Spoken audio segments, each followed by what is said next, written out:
Hello, നമുക്കിന്ന് നല്ല ടേസ്റ്റിൽ ഒരു കൂർക്ക തോരൻ റെഡിയാക്കാം. Welcome to food story. 100 gram അളവിൽ കൂർക്ക എടുത്തിട്ടുണ്ട്. ഇത് നന്നായി ക്ലീൻ ചെയ്തിട്ട് തോലൊക്കെ കളഞ്ഞിട്ട് ഈ ഒരു ഷേപ്പിലാക്കിയിട്ട് അരിഞ്ഞെടുത്തിട്ടുണ്ട്. ഇനി ഇതിലേക്ക് വളരെ കുറച്ച് അളവിൽ കുറച്ച് മഞ്ഞൾപ്പൊടിയും കുറച്ച് മുളക് പൊടിയും കൂടെ ചേർത്തിട്ട് ഒന്ന് മിക്സ് ചെയ്യാം. മിക്സ് ചെയ്ത് കഴിഞ്ഞാൽ ഒരു 1/4 കപ്പ് അളവിൽ വെള്ളം കൂടെ ചേർത്തിട്ട് കുക്കറിലിട്ടിട്ട് ഒരു 2 വിസിൽ അടുപ്പിച്ചെടുക്കാം.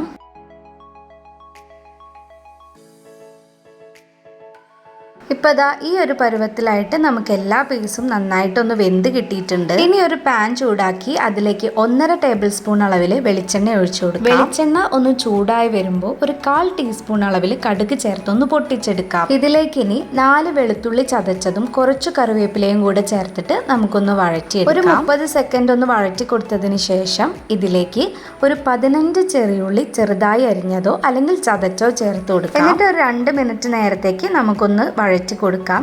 ഉള്ളി ഒന്ന് ജസ്റ്റ് ഒന്ന് വാടി വരുന്ന സമയത്ത് ഇതിലേക്ക് ഒരു 2 ടീസ്പൂൺ അളവിൽ ചതച്ച മുളക് ചേർത്ത് കൊടുത്തിട്ട് നമുക്കൊന്നും കൂടി ഒന്ന് വഴറ്റി കൊടുക്കാം. ഒരു 2 മിനിറ്റ് ഒന്ന് വഴറ്റി കൊടുത്തു കഴിഞ്ഞാൽ ഇതിലേക്ക് ഇനി നമ്മൾ ചേർത്ത് കൊടുക്കുന്നത് ഒരു 1/4 ടീസ്പൂൺ അളവിൽ മഞ്ഞൾപ്പൊടിയും ഒരു 1/2 ടീസ്പൂൺ അളവിൽ ഉപ്പും കൂടിയാണ്. ഇതും കൂടെ ചേർത്തൊന്ന് വഴറ്റി കൊടുത്തു കഴിഞ്ഞാൽ നമുക്കിനി ഇതിലേക്ക് നമ്മൾ നേരത്തെ വേവിച്ച് വെച്ചിട്ടുള്ള കൂർക്ക ചേർത്ത് കൊടുക്കാം. മസാലയൊക്കെ കൂർക്കയിലൊന്ന് പിടിക്കാൻ വേണ്ടിയിട്ട് നമുക്ക് നന്നായിട്ടൊന്ന് വഴറ്റി കൊടുക്കാം. ഇനി ഇതിനെ നമുക്ക് ഒരു 5 മിനിറ്റ് ഒന്ന് അടച്ചു വെച്ച് വേവിക്കാം. ലോ ഫ്ലെയിമിൽ ഇട്ടിട്ട് വേണം നമ്മളിതൊന്ന് അടച്ചു വെക്കാൻ. കണ്ടിന്യൂസ് ആയിട്ട് അടച്ചു വെക്കരുത്. ഇടയ്ക്ക് നമ്മളൊന്ന് തുറന്നു കൊടുത്തിട്ട് ഒന്ന് ഇളക്കി കൊടുക്കണം. അങ്ങനെ 5 മിനിറ്റ് കഴിഞ്ഞിട്ടുണ്ട്. ഇനി നമ്മളിത് ഓവറായിട്ട് കുക്ക് ചെയ്യേണ്ട ആവശ്യമൊന്നുമില്ല. കാരണം നമ്മളിത് ഓൾറെഡി കുക്കറിലിട്ടിട്ട് വേവിച്ചെടുത്തത്. ഈ സമയത്ത് നിങ്ങൾക്ക് ഉപ്പൊക്കെ നോക്കിയിട്ട് ഒന്നുകൂടെ ചേർത്ത് കൊടുക്കാവുന്നതാണ് കേട്ടോ.